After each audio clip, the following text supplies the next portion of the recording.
Hindi na yata magandang nangyayari sa ating mga kapaligiran. Tingnan nyo itong ilog na ito, unti-unti nang natutuyo.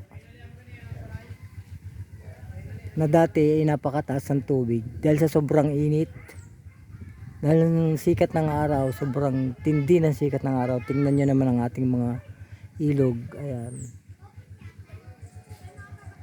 Wala na. Hindi na siya mataas ng tubig. Dati ang taas ng tubig niyan. Pero tingnan nyo naman ngayon dahil sa sobrang init ng araw.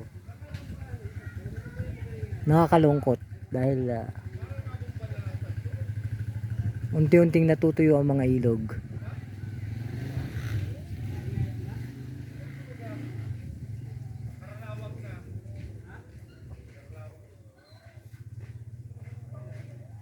Nakakaawa ang ating kalikasan dahil sa sobrang init, sa tindi ng sikat ng araw. Ayan, makikita ninyo. Unti-unti nang natutuyo ang mga ilog.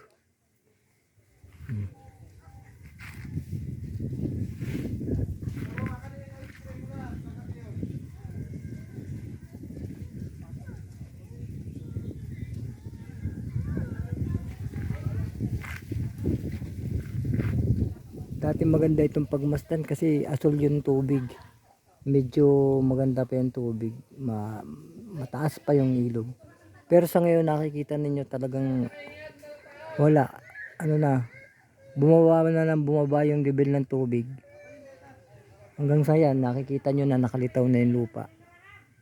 Yung buhangin.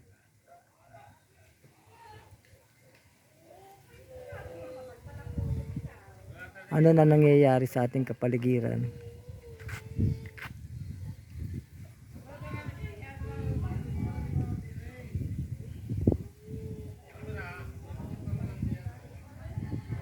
Kawawa na ang ating kalikasan.